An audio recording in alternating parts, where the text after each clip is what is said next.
Damn, you really thought about it, huh? Super. Bitaw. Pwede ko ba kasi mo itulog na tuyaan? Hey Bayhanas, it's me Issaplease and welcome back to another video. Happy Pride Month, Bayhanas! As an LGBTQIA++ ally and a huge RuPaul's Drag Race fan, it's always been a dream of mine to be able to transform myself into a drag queen. And of course, I wanted to take this opportunity to actually do that. I hope you like this video, Bayhanas. Enjoy! Hi, I'm Charles Francisco. I'm a makeup artist, a drag queen, a visual artist, and a nail tech. Today, ato i-transform si Isa sa ako ang ganahan na drag style. Ganahan ko muko ta Paris is Burning. Drag is presented as a complex performance of gender, class, and race, and a way to express one's identity and desires and aspiration. Before, lalaki ra jud ang pwede mag-drag, but now nag-evolve man ang scene, ang drag scene mo na. Pwede rin na siya any babae, lalaki, or in between. So the first thing we're gonna do is glue my kilay, which is iconic. You want to cover your eyebrows. Honestly, if you're being me and your eyebrows aren't touching your hairline, it means you're not being brave. How long have you been a drag queen? Since 2015. What's your drag name? Morpha. Nag-derive siya sa word ng morph, tapos ang logo na ako siya kay reconstructed form sa larva. Damn, you really thought about it, huh? Super. How long does it usually take for a drag transformation? Actually, depende sa mag-makeup ug sa drag queen. What's a drag scene like here in Cebu? Maghimo pa ta. Under construction. Wala man dyan drag scene here sa Cebu kay wala pa may bars or club na mo allow og drag performance. So drag queens are like known to be like bigger, like everything's bigger Yeah. and better. We want it exaggerated. Yes. How does a person become a drag queen? Bisan siguro og kanang ang mag-makeup lang ka sa imong self nga ma-transform kag drag queen, ma-consider na siya as sa imong self nga drag queen ka. Abi na ko, kailangan ka mo apply. Are drag queens and transgender queens the same? Dili. Dili, ra. Pero pwede maka-drag ang transgender. Okay, we also got asked questions by the Bayhanas. So this is actually a question nga Gisela Marie Laksaw Mercado asked, is tucking necessary and how do you do it and does it hurt? Tucking is an art form nga imuhang hide imuhang male genitalias nga mahimo siyang flat. Necessary ba ang mag-tuck? Depende kay, for example, if mag-drag ka, tapos imong gi-wear kay gown or something loose, siya Diba? kinahanglan. Unless if maganahan ka or for your or bodysuit imo i-wear, diha ka need mag-tuck. For those who choose to tuck, how do they do it? O sakit ba siya? If proper ni mo siya pag-tuck, di mo siya sakit.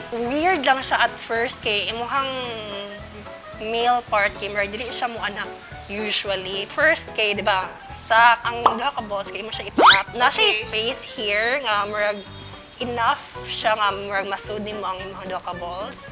Mo siya Inside your body? yeah. Wow. After kay mo siyang i-push back then ang ganda yun. If this is the butt cheeks, it goes inside or it goes outside. Inside. Oh, and then ngano mag-tape man ang uban. Para ma-secure. Kaya na may tendencies nga mo hello. Ako kang ipatak akong bana, no? Tonight ba? Ako nang i-follow ng rules.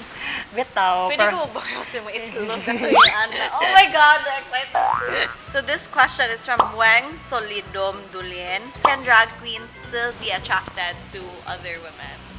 Ang drag queen, kaya di man siya gender. Naay drag queens nga lucky gihapon, naay drag queens nga trans, naay drag queens nga in-between, nga Yeah. di man siya kuan, dili man siya gender. That's why it's so important to understand Soji. Yes. Because when you understand the whole concept of it, you understand that your expression It's different. is different from your preference, diba? Important to celebrate Pride Month, sad. Because it's the time where people have conversations about it. They get awareness, diba, Day?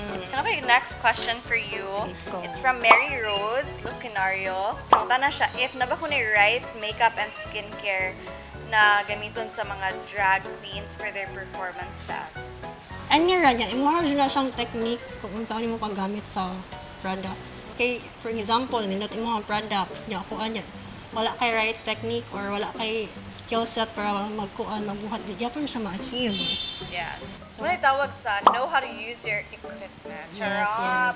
Our last question is from Charina Rose.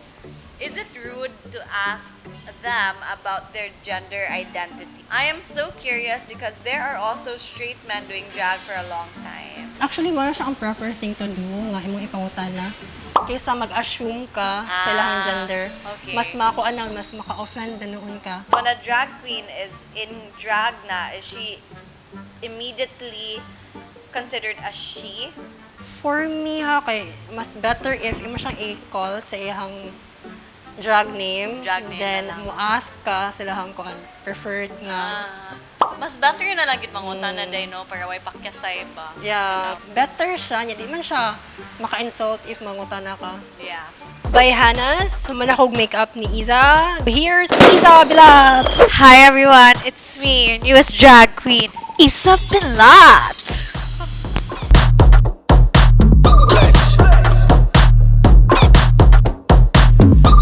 Hot mama. Kaluod sa hot mama yawa feeling kayo guys. Thank you so much Charles for making my dreams come true and finally transforming me into a drag queen. Nga mo jud akong gipang ambition for such a long time. Thank you po sa kanang ako ay magipili ng transform. Then happy Pride Month. Happy Pride Month to everyone and remember to keep yourself informed because knowledge is power. Make sure you're following My TV for more videos like this and you can follow me on Issaplease on all my socials and Morpha MUA to all my socials. we'll catch you in the next video. Bye!